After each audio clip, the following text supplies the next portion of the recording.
Hey, it's the boys from Soft Spoken, and we are so glad that you are listening to our new friend Marv and his podcast, Pods Like Us. Yeah, we were recently on the show for a couple of episodes, and we really enjoyed it. And if you'd like to catch a little bit more of us with all the raunchiness and sauce-based humor that you're used to, feel free to check us out on our show. But in the meantime, keep enjoying Pods Like Us with Marv. We enjoyed talking with Marv as much as we hope you enjoy listening to him. Now back to the show.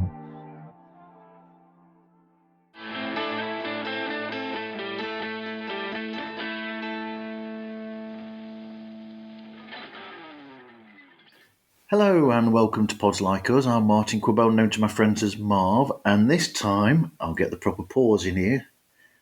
This time I'm speaking with Geraldine and Chris.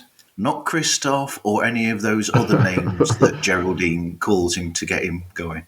No. It's just Chris. Just Chris. Hello. Happy to jump on the call with you, Marv. I know we've been going back and forth for a really long time to get this going, and considering you and Chris both work night shifts and the time difference, it's been quite difficult for sure. But I'm glad we're here. We are happy to be here for sure. And I'm happy to speak with you as well. We've, like you said, we've been trying to sort this out for a long time. So, how were you both introduced to podcasting in the first place? Oh, that's a very interesting question. I think that during the pandemic, Chris and I both got really into listening just podcasts, things that were out there, and being at home so much and feeling like we were literally the only people on the universe going through what we were going through at the time. We were like, this would be a really great way to share our story and talk about struggles that you normally don't hear or see other people talking about. And it's also really easy. It's not very time consuming, to be quite frank, than other things that we could have done. And it was just, I don't know, it seemed like a really good hobby to start. Yeah, absolutely. So you were listening to podcasts yourself for a long time before then, or was it something recent that you've got into listening to them?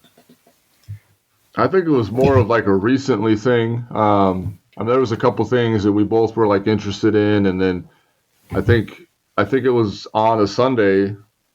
She just said we're gonna start this podcast, and then I think I bought us some mics from like Amazon Prime, and we did some research, and then we just kind of did it. So yeah, we just kind of jumped into it. Yeah, and he says it so nonchalantly, like it was a Sunday.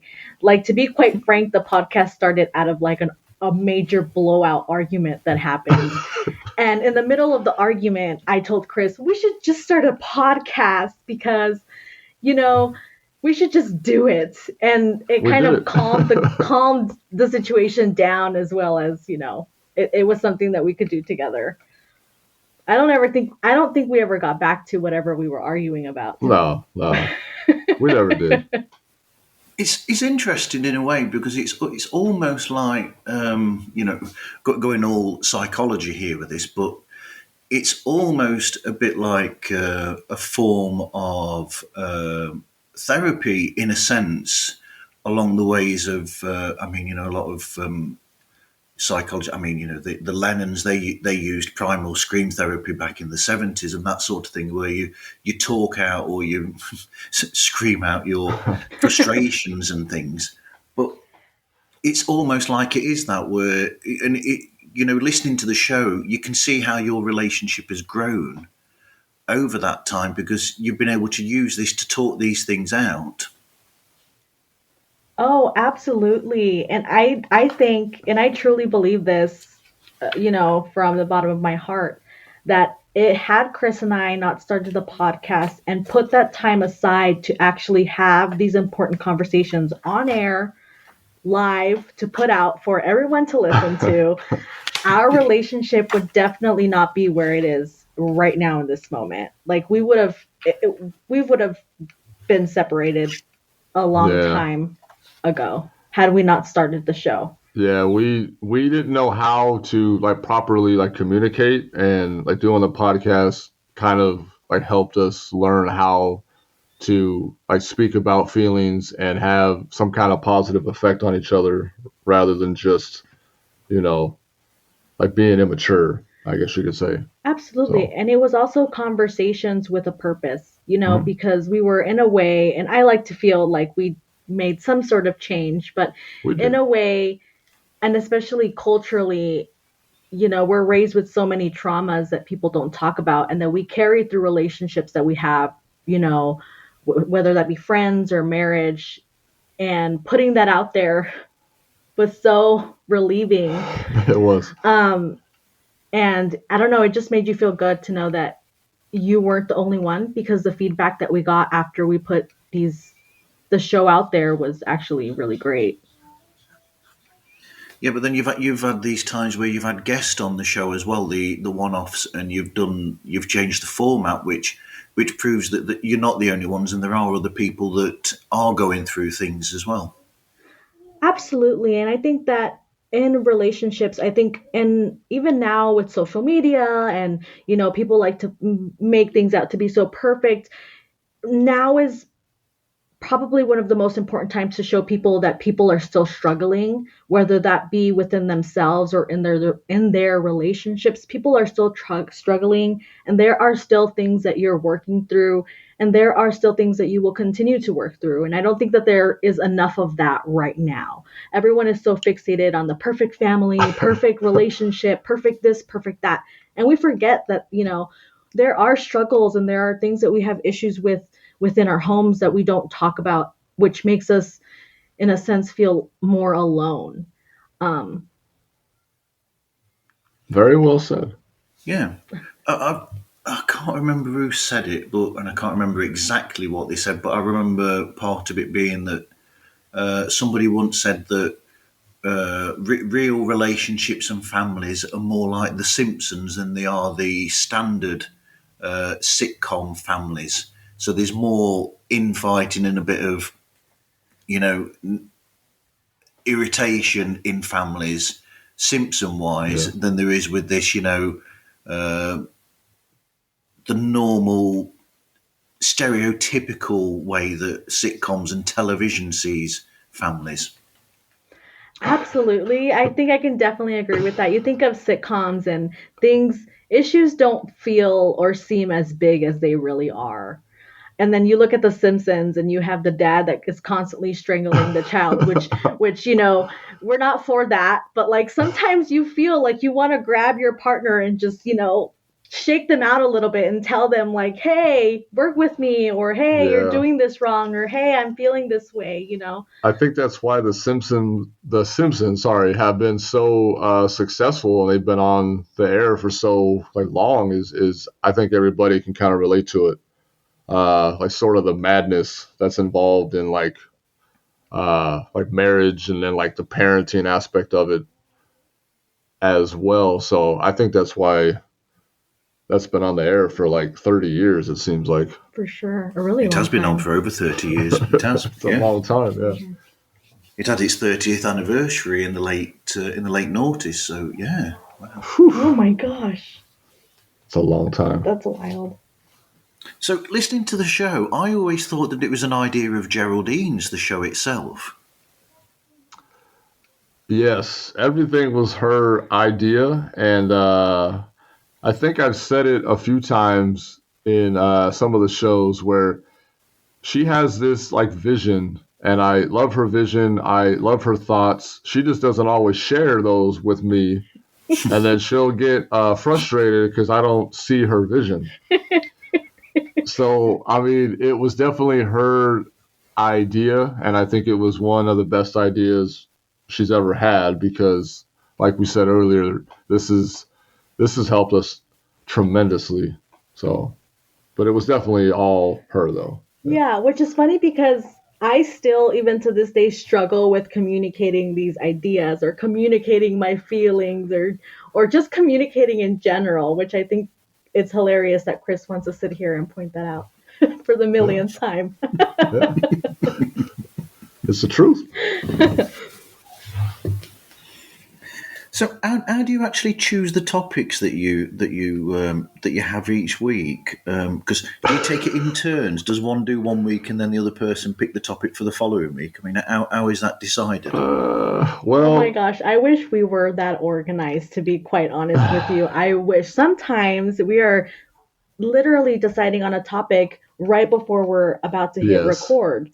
And a lot of the information or the topics that we do gather are things that happened throughout the week, frustrations that occurred, communications that didn't happen. Hmm. That's kind of where we take the content and we just kind of sit there and talk, I guess. Yeah, I think it's it. I think it seems like we're like writing our own sitcom like weekly because we have like notebooks and we have all sorts of ideas for shows and segments and everything else. But it seems like what happens like during the week is just like the perfect like content, and we sit down on Saturdays primarily, and like we try to finish an episode. So there isn't as much like organization there Oh at no. all. And I wish we were a little more organized, but I think that just the dynamic of who Chris and I are as people, it wouldn't make sense to be that organized. I think the times when you are doing that, though, I think it probably gives the shows more of a natural conversational flow. Though, if you're just basically coming up with it at the last minute anyway, because then there's no preset. Oh, I'll mention this during that, or you've not got anything already there to talk about, and if so, the closer to the actual show that you come up with the idea, the more natural it's going to be, perhaps. Oh, Yes. absolutely. And I think that that's what has, or that's why we've been able to grow the audience in the way that we have, is that it is more natural and there is so little planning. And I think people realize that it is a very open and honest conversation that is happening before your eyes. It's not something that is scripted. It's feelings and thoughts that are happening in the moment. And honestly, I have always felt that Chris and I are really good at bouncing ideas back and forth, and we've always really been good partners in the Hmm. sense that we kind of, in a really cheesy way, complete each other's sentences. Like, Yes. Yeah. so, and I think you can feel that, and that's why the flow of the show is kind of the way that it is. Hmm. It's perfect, I think. But you know. Perfect. Everything to you is perfect. It's easy to please. Yes. I like that. It makes my job a lot easier. But then occasionally you must, sometime during the week, suddenly you'll be discussing something or something will come up and you'll say, one of you will say, oh, we really should talk about that on the next episode. Yeah. Yes. Yeah, we'll do that. Every single week, yeah, we can talk about something and we're both like laughing in tears and we're like this has to go in the next show, and then more times than not we actually forget about it because we don't Yeah. actually write it down. But we always seem to have really good like moments with each other, and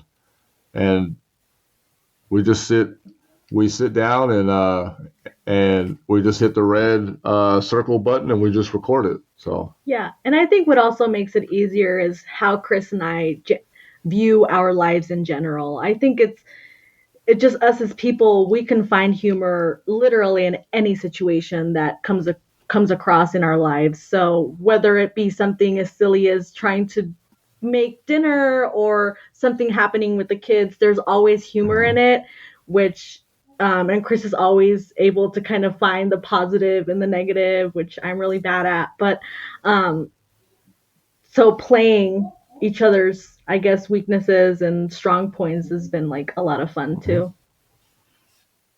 Yeah, I particularly enjoyed one that I've heard recently where we're saying that two of your children, what someone at school mentioned that they were a bit, very they were like cuddling each other or something, and then you were like, but they're never like that when they're at home. And Yes. yeah, I thought that was quite funny when you mentioned that. It's almost like, oh, we'll be like this in front of people, but we won't let mum and dad know that we're like this, really. Exactly, which I think it really plays into the entire show, right? Because I think a lot of parents also experience that where their children are just the absolute most well-behaved children and they actually like each other when they're not around mom and dad. And as soon as they're home, it's these two completely Monsters. different kids and you're just like, who are these people? So it's funny to hear that they're great when they're not around us. It was funny because you were both absolutely shocked when you heard about it as well. Yeah, we were. I mean, you can imagine siblings at home, even right now. Yeah. We can hear them bickering in the background about something just dumb. Yeah, they're out there fighting about some kind of like cartoon or something, but it's just weird to see them get these certificates from school for Well behaved. yeah, for like the behavior and then like the attitude and and then Hearing that they're hugging each other, which is really strange. They don't do that at home. where I almost have to like spell check the name on it, like just to make sure that that's for our 2 kids, and maybe the teacher like put them in separate like backpacks or something because they are completely different here. Well, an alternative is you could build an extension to the house and have the teacher live there. I would love that. I would love that. We would have the most well-behaved children ever. And I think the stucco would get finished if we'd have to build an extension. So that one part would be The fixed. stucco in the house that never got done. Oh man.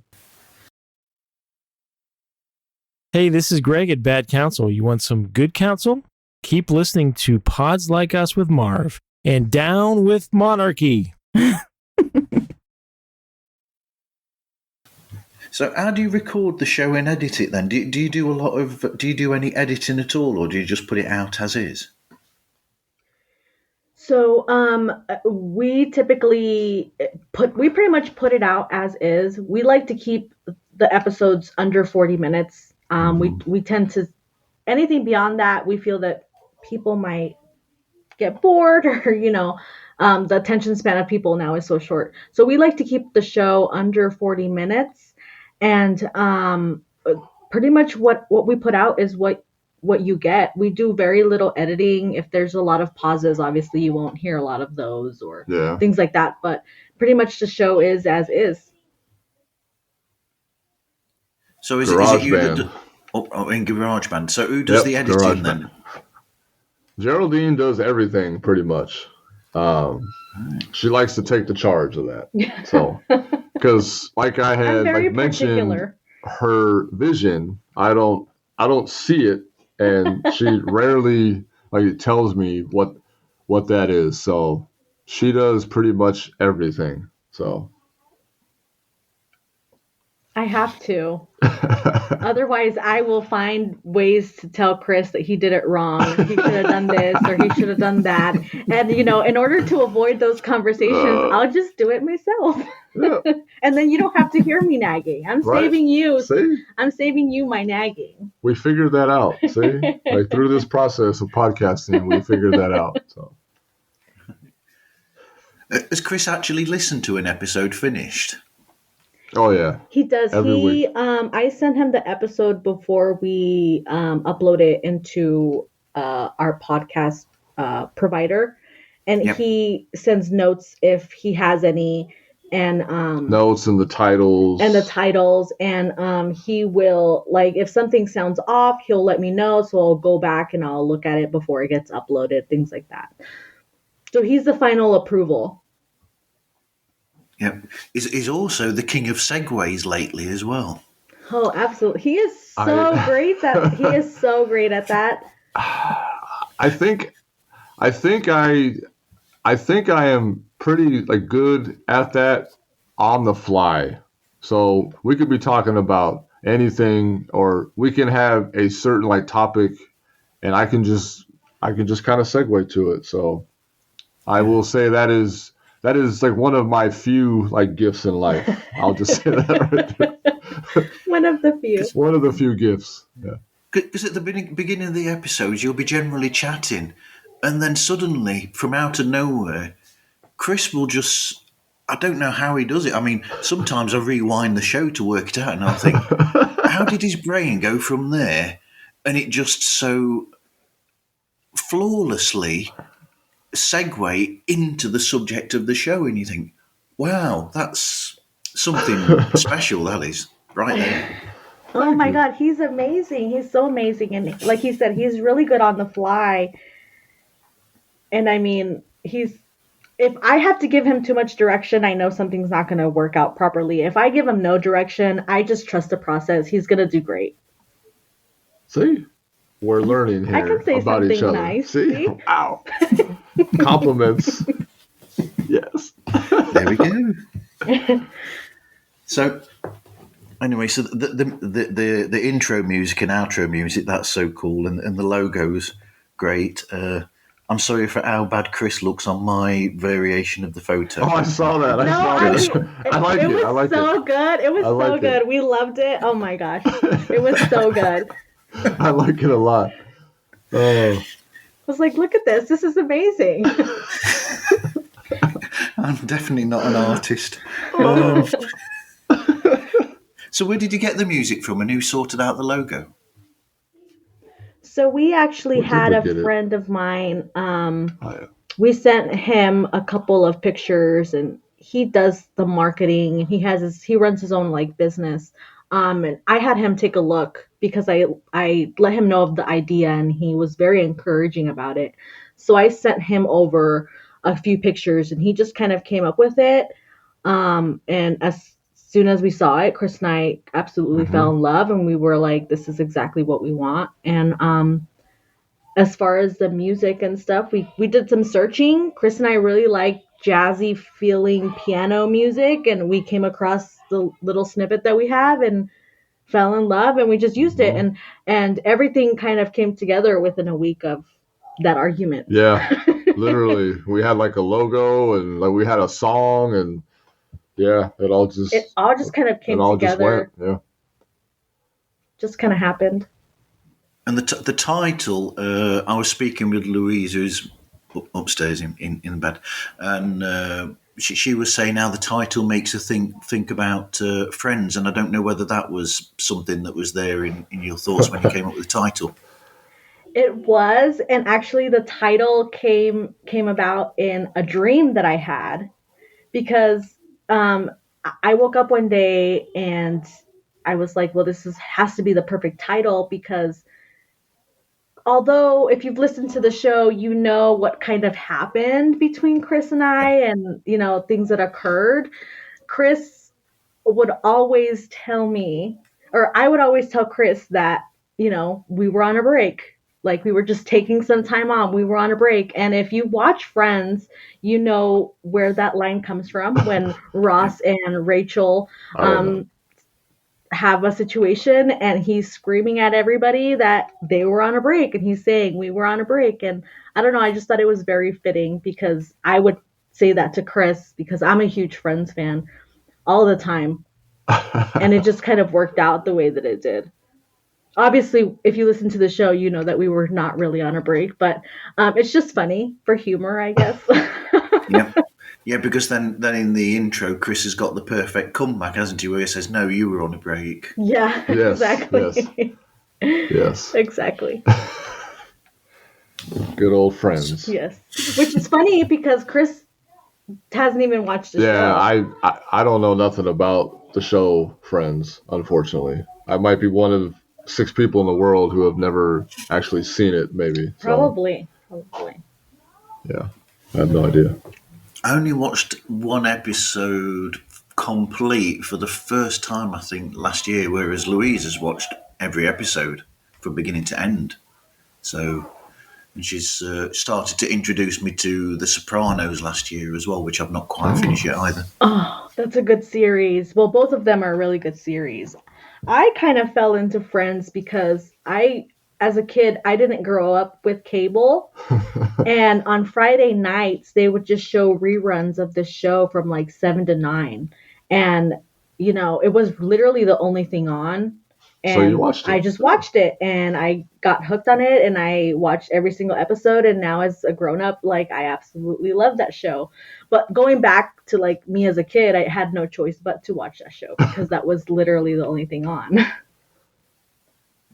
But I don't think that is real life in New York. Oh, absolutely No. not. Absolutely No. not. New York is beautiful. It's not like that. No. They don't even, how can they even afford to pay for their apartments if half the year they don't even work? Like, that's crazy to me. That's a false sense of reality there. That's for sure. Yeah. How have they got that much room for them? That many different for all that different clothing? Exactly. If they're wearing a different outfit every day, and you see them, and every episode they've got a different clothes on each episode, you think, well, there's so many hundred episodes. How can they have a wardrobe that's got like 300 or 400 outfits in it? Exactly. And who can even afford that living in New York City? Like, no one can afford that. Very unrealistic, if you ask us. Yes, 100%. Which is everything we're fighting against. Absolutely. What's up, everybody? This is Chris from the podcast Real Film Reviewed, and you're listening to Marv on Pods Like Us. So this point that I've got on here, life philosophy, what am I thinking of with life philosophy? I think I'm probably thinking when I wrote that down, I like the fact that you both just are so open and you just tell it as it is, and you have a certain belief that I think is interesting because you cut the bullshit and you just go for it and you say this is how things are, and it's just so interesting to listen to people not beating around the bush, so to speak. Oh, absolutely. And I think that for me, and this is something that really frustrates Chris when we're having conversation, is I'm so straight to the point. I'm so straight to the point. I like to tell it how it is. And sometimes it can seem and feel a little off-putting, but I hate all of the sugary stuff. Especially when you know exactly how you're feeling or exactly what you want to say. I just want to get right to the point, waste no time at all. Mhm. And Chris has gotten used to it for sure. Yes. But that was definitely when we first started creating the show, that was definitely one of the bigger things. Like, we just have to go for it. Mm-hmm. Tell people how people are feeling or how we're feeling. And without all of the sugary, flowery stuff. Like, life is not frills and butterflies every single day. Life is hard. We go through things. Like, this is just, let's talk about it. Yeah, life isn't a Friends episode. No, it's not. You don't sit on a couch and have a bunch of cappuccinos and everything else. I mean, there are some difficulties, and they should definitely be like talked about. And that's where I've learned a lot about myself, is actually like talking about things will help you make a lot of better choices in life. So it's definitely helped us out. But I'm glad you see it, and I'm glad that you've been able to kind of feel that, which has really been one of Chris and I's major things that we really want to put out there, I guess, is that let's get straight to the point and let's talk about these issues that no one else is talking about. Mm-hmm. Yeah, I mean, it can be a scary prospect for people. I mean, like we were saying, I think we said before we started recording, it takes a lot of work to try and keep these relationships going, and you've got to really work at it because it is something that's worthwhile from what you get from it. We have difficulties, me and Louise, from time to time, where we have differences and that, but and I'm a bit sort of keep myself to myself to some points, and I have to really be forced to discuss things, and I should really discuss things, and sometimes I might try and steer away from it. And your show actually makes me think that it's made me think that I really need to talk things through, and sometimes I do talk things through a bit more now than I used to, and I can see the point behind it. So it's a helpful show in that way as well. Oh, well, I'm glad we've helped you. Yeah, Thank you. I didn't even know that. I didn't know that we could reach somebody in that sense. That's awesome. I think that's why the show works, is because you're actually bringing that to people, and people can see that in their own lives to a degree. I mean, not to the same degree that your lives was affected. Yes. Absolutely. Yes. Let's make that clear. To a certain degree. Marv is like, I need to make that distinction right now. Disclaimer, just to a certain degree, yes. 100%. No, of course. And even, when Chris and I are having those discussions, sometimes in the moment as we're recording something, we realize within ourselves that we're either recreating a pattern that was not so good, or, hey, Chris and I really accomplished a goal and we finished a conversation and we saw it through and it's been working. So you're able to see how sometimes you're able to move forward with something, or sometimes even within yourself, you fall back to old patterns. And it's just about trying every single day, Mm-hmm. The effort absolutely has to be there. So have you got any suggestions for things that couples or people in relationships could do to keep their relationships together and to keep them in line? Don't ever be afraid to speak what's on your mind. I think that's important. Even though some things are like kind of hard to like talk about or like maybe discuss, but like you just have to do it and make that effort. And then you also have to listen and definitely be supportive of their feelings as well. and understanding, right? Mhm. Because sometimes we're not having a conversation to be able to say something back. Sometimes we're having a conversation so we can listen and understand how our partner's feeling, and that is where Chris and I really lacked in our relationship, and are still working on, to this day. Being able to talk through things, listening and understanding, that's been major. And obviously making the time for each other, although it's really difficult. You need that one-on-one time with your partner, whether that be a couple of 1 hour during the week, or all weekend or all week, whatever the case may be for you, or whatever works for you. Spending that time with your partner and reminding them that you love them and that you care for them and you value the time that you're getting with them, even if it's not enough sometimes. Yeah, I mean, I've put some notes at the side of the actual bullet points that I put, and I sort of think that your show sort of through what you've said, I think these little words, one word phrases that I've put sort of work. So relationships, it's about parenting, it's about honesty, it's about learning about each other and adapting to each other, and inspiring each other and being open and understanding. Yes. Yeah, Definitely. I love that. Yeah. And it's great to hear as well, because sometimes we're just living the day to day and we don't remember that that's what we're hoping to be or do for our listeners Or and each our other, community and each other. Yeah. Our each other. Each other, yes. Each other.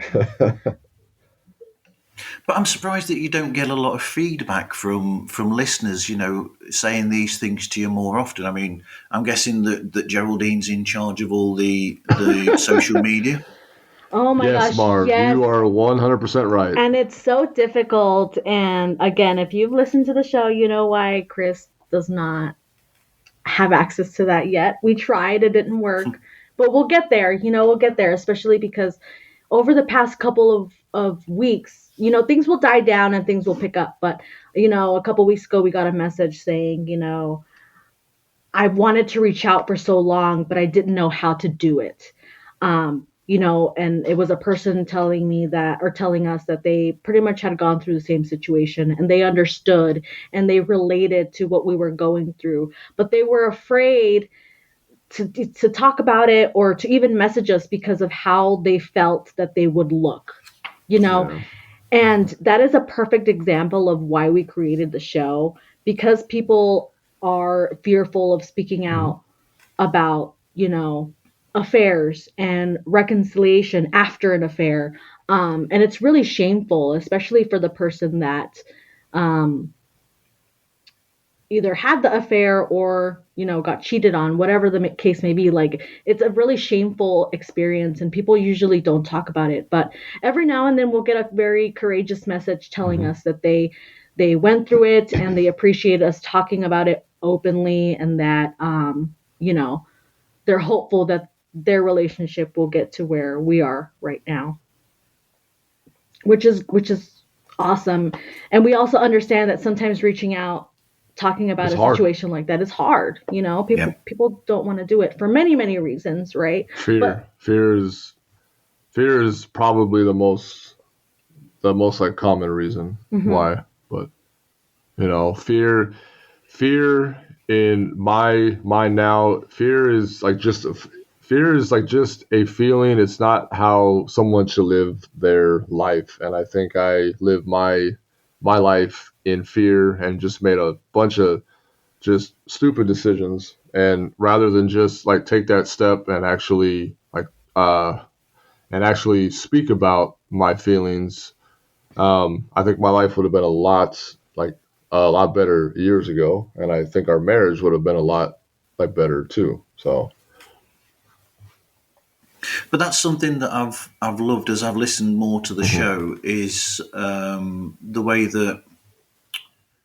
So when this happened, it's interesting to listen to because it was almost like an epiphany in a way where you both suddenly realised that despite that, there's something there within you both that binds you both together. There's a bond there between you both that's so important that it needs working on and it needs to be kept because there's a strength there that you do basically complete each other. And it was almost like you realised at that point, look, let's cut the crap. We need to do something about this because this is the most important relationship in our lives.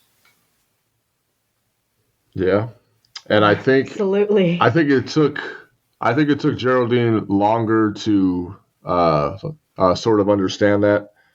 I think once I completely like crashed and burned, I started to kind of realize that before she did, and I kept trying to tell her like we have something here, and it took some time, obviously, but it's nice to know now that she sees it and we feel it together, and everything is a work in progress, but we're doing the right thing. Yeah.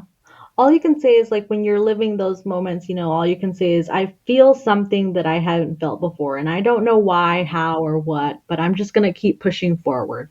And even if things get hard, I'm going to keep pushing forward. And then one day you're just going to wake up and you're just going to realize, like, wow, this is it. Like, this is where I really, really want to be. And, this is what I've been working towards. But now because of you working through all this, you have a constant dialogue with each other. Where if something is pissing the other person off, shall we say, it's discussed there and then. There's no distance between something happening and then trying to sort that problem out. You're both hitting this subject head on, and there's a constant, like I said, dialogue between you both, where you'll both talk to each other, and that makes for the relationship becoming stronger. Oh, absolutely. And I think that I wish we would have gotten our, heads together a long time ago, because Yes. now that we do it and have been doing it for so long, it's so natural, right? When something happens, it's like, let's stop what we're doing. We have to talk about it right now. We have to make sure that we both understand, why we felt the way that we did, or why we did what we did, or whatever the case may be. And it's a 5-second or 5-minute conversation, and then it's over, it's done with, and you feel better. And sometimes Chris and I are like, well, we feel like total idiots. Like, we should have been doing this a long time ago, but that's just not how we were wired, you know? Yeah. Yeah. Absolutely. Things are a lot better here now. So That's great to hear. Hey, it's Gil from the Mind Buzz Podcast. Today's mind culture and social podcast. And you're listening to Pods Like Us.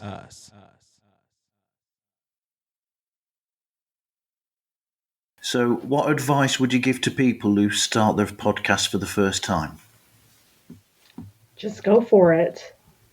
I would say just go for it. Have really try to figure out your intentions and your purpose for the show, obviously. But I don't think Chris and I can vouch for organization. Just do it. yeah, just kind of do it. Figure out what your message is, and stay completely true to yourself. Mm-hmm. I mean, you can fit in and make a podcast and get a bunch of followers, but you know what's your goal there? What is your message? I think that's a lot more like important than 50,000 likes on a certain episode. I mean, the fact that we have genuinely reached real life people that we've spoken to means more than 50,000 likes in my mind. Absolutely. So Yeah, definitely. So, what other podcasts do you both listen to?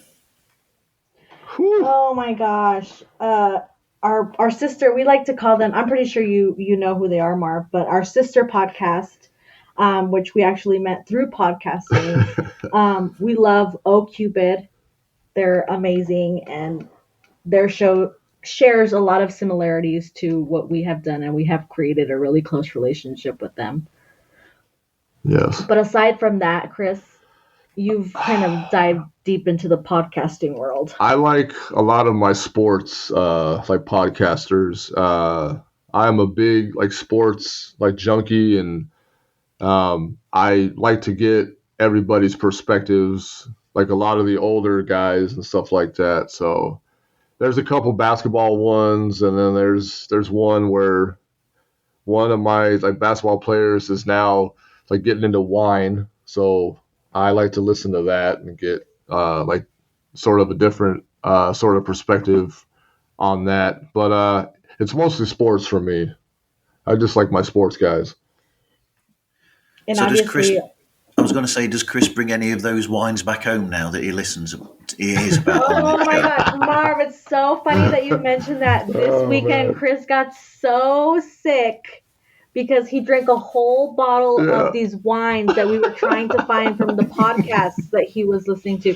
And he got so sick this past weekend. It was hilarious, but also really bad for him, obviously. Well, no, I was sick for maybe 15 minutes, and then I was fine. But Yeah.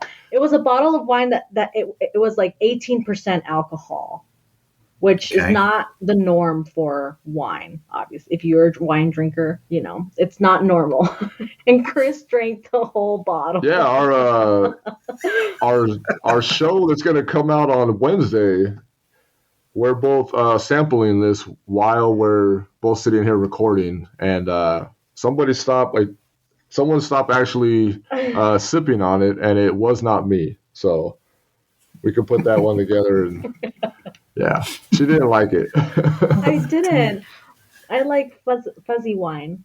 Fizzy wine. Sparkling wine. Sparkling No, it's wine, not yes. sparkling.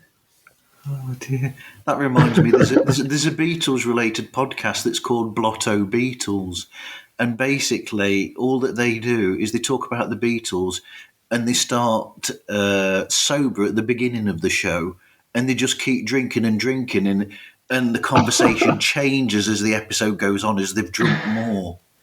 Wow. Oh my God. It reminds me of, I'm so bad for thinking on the spot, remembering all of the podcasts, but there's a podcast. I think we're in a group with them, and they share like a lot of different kinds of alcohols, whiskey, bourbon, wine, beer, whatever, and they are so hilarious because you can tell they Then start off after the a while, show yeah. right.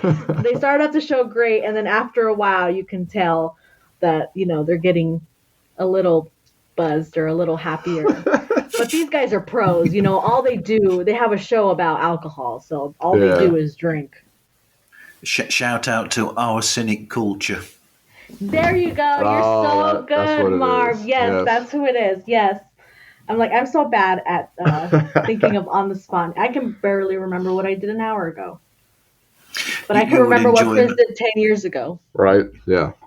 Yeah, there's another show that you'd enjoy then, Geraldine, that's called Source Spoken, and they test different sauces. So there you go. Sauce. You might like that. So they'll try they'll put like one sriracha sauce against another and things like that, which is just interesting. Oh, that might be good. Yeah, I'll have to check that one out. Can you imagine a podcast that we would combine our cynic podcast with the sauce podcast? That'd be very interesting. I have got them both talking with each other, actually. You do? I do. I started a chat group for them, and they're just chatting away, and they're organising a crossover for the two of them. Oh, I love that. We're going to have to check that. That's going to be amazing. Nice. There's something about sauces and alcohol. Oh, yeah. Yeah, you've got to have a beer when you go out for a meal, haven't you? Oh, absolutely. Oh, yeah, you have to. Yeah. Of course. If you're having a tortilla, you've got to have beer to go with the tortilla. Of course. Mm-hmm. Of course. So where can people get hold of you and find you online? Ooh, you can find us anywhere. We're on all of your favorite podcast platforms. We're on TikTok, Instagram, and Twitter. You can find us by using our handle, which is WWOAB Podcast. Everywhere. Yeah. Instagram and TikTok have some fantastic video on there. My favorite. Yes. TikTok is like number one in this household, I feel like. But listen, the fact that this is me unleashing all of my ideas because I wasn't able to do Broadway. Okay. Yes. This is me taking all of my coaching and classes that I did. It is serving a purpose for sure. Exactly. Yes. At least for me anyway. That's great. So Pods Like Us, you can find us also on Instagram, Facebook, Twitter, and I've not actually posted much up on TikTok as well. Just look for @PodsLikeUs on there. I've also got a website, which is themarvzone.org, and Patreon is patreon.com/Pods Like Us. Anyway, thank you for talking with me, guys. Thank you for having us. having us. It was as much fun and more than I thought it would be. So glad. It definitely was. Thank you again. Thank you. And thank you, everybody, for listening, and I hope you listen again to another episode of Pods Like Us.